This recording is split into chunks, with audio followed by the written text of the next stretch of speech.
top of the hour, time for the business boost here Metropole TV. My name is Wangare Njoroge.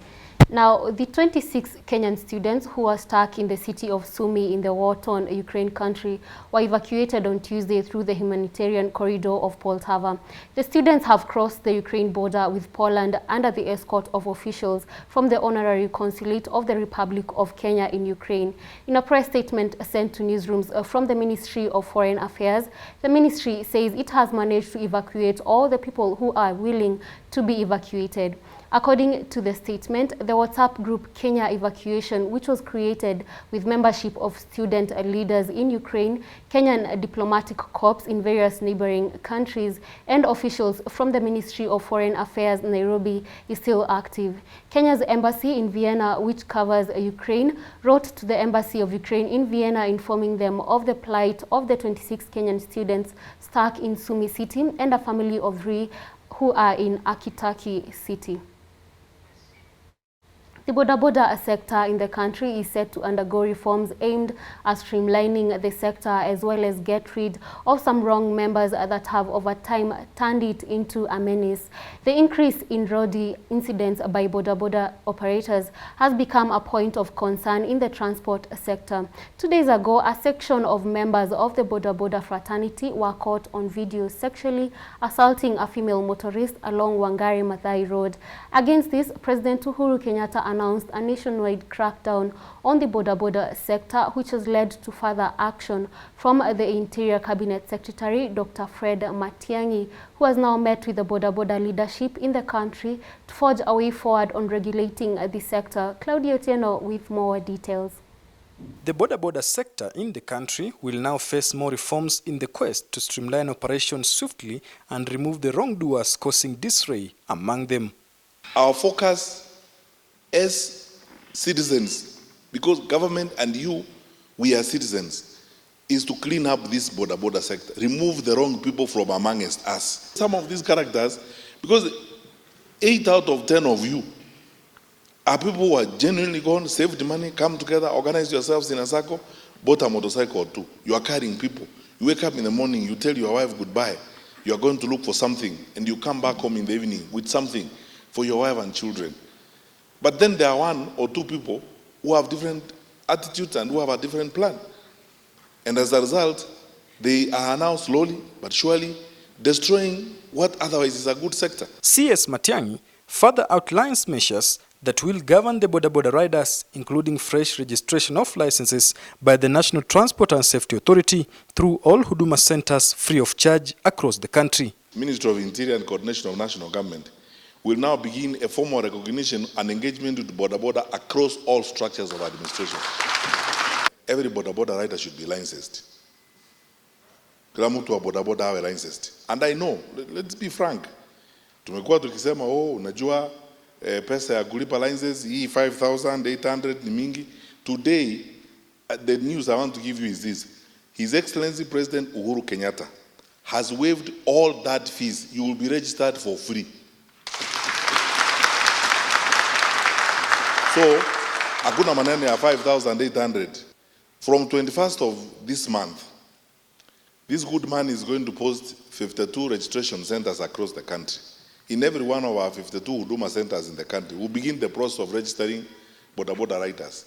On the same note, the National Police Service has assured its commitment to deal with dubious characters in the sector to make sure no rot impounds negativity to the focused and responsible boda riders. Tufanye kazi pamoja to make sure that those who are bad elements among us, they are out and you support the operation. Si mumeona huko nje?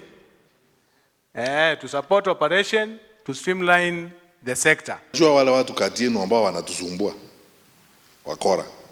You don't have to wait until we look for them. Give information to your nearest police station, volunteer information of these people who want to destroy the boda sector. Ili tutafute namna ya kukaa na watu.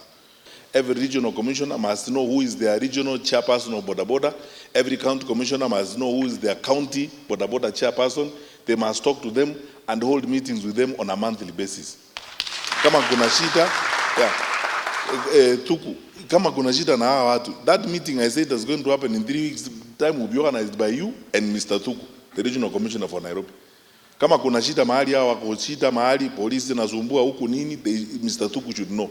The Boda Boda leadership have been urged to always remain vigilant and put by reporting those misbehaving to the concerned authorities. For Metropole TV, I'm Claudio Tieno. Moving on, electric mobility startup Basigo has launched the first electric passenger bus in the country that is set to transform the transport industry. The electric bus is intended for passenger use. The firm is undertaking a pilot program with 2 bus operators partnering with City Hopper and Eastland Eagles companies for the project. While speaking during the launch, the head of business development at Basigo, Sam Kamunya, said this innovation will play a major role in tackling climate change by evading carbon emissions that are currently a global issue. The Principal Secretary, State Department for Transport, Engineer Joseph Njoroge, who graced the occasion, said the government is committed to supporting such innovations and well focused on this as one of mitigations to the climate change crisis across the globe. Africa, when you map the world globally, Africa has the least climate change, the least emission of greenhouse gases from Africa. But the biggest impact of mitigating climate change will come from Africa. And Basigo is doing that, but changing or transforming one bus at a time in this country. The smart bus offers an opportunity for us to optimize the grid. Having the grid already available and having the night demand very low compared to the total demand. We have a total demand of more than 2,900 megawatts, and at night we only consume about 1,200 of the same, which means at night we have a huge margin for consumption. The smart bus then gives us a great opportunity to offer consumption in the night in terms of charging of the buses. We are just about to conclude what I would want to call the e-mobility policy for our country. And one of the byproducts that we have already had is reduced excise duty for all imports of electric or green energy driven products. Yeah. That in itself is an indication that the government itself is willing to sacrifice some of the. Kenya is currently implementing the Conference of the Parties COP26 declarations on sustainability and climate change as African countries aim at taking time to create synergies and cooperate in combating climate change on the continent. Speaking while at the Masai Mara Game Reserve, Cabinet Secretary for Tourism and Wildlife Najib Balala said that there have been consultations geared towards mitigating the losses of biodiversity as well as addressing the issues of plastic pollution in Kenya and the continent. Speaking at the same event, Gabon's Minister of Water, Forest and Climate Change, Professor Lee White, said that Kenya and Gabon share very similar views on environmental and climate change, with the key areas being wildlife conservation and mitigating the challenge of climate change. The COP26 declarations include the need for all hospitality and tourism facilities in Kenya to adopt renewable energy and a circular economy in their operations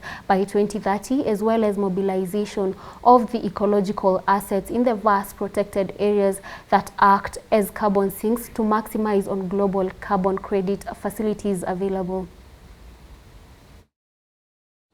This week has been very historical because we celebrated United Nations Environmental Programme 50 years. On the sidelines of the UNEA, which we also at the same time celebrated the World Wildlife Day, we managed to get quite a number of bilaterals.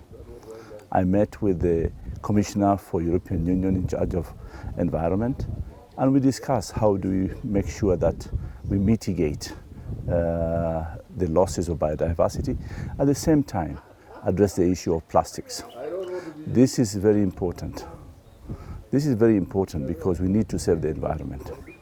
Yes, and also colleagues from Africa. I met the Minister for Botswana, met the Minister for Zimbabwe, at the same time my colleague Minister from Gabon. Today we are here in Masai Mara with the Minister from Gabon, and definitely, you know, the issue of carbon credits, we are learning from them, and we are sharing knowledge. At the same time, how do we make sure that we stop the illegal wildlife trade? It is fundamental, especially now we go to CITES in November. we need to have a strong voice from Africa to fight against illegal wildlife trade, to mitigate against loss of wildlife biodiversity, and to make sure that communities benefit from this resource. We fight together the international sort of wildlife crime, international trade in wildlife.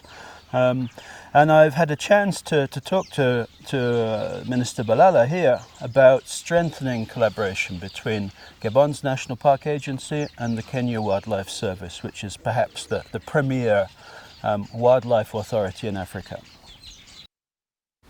That right there marks the end of our brief, but don't you go away because we have more lined up for you in our subsequent bulletins. And also you can follow us at Metropole KE. My name is Wangai Njoroge. Enjoy the rest of your viewing.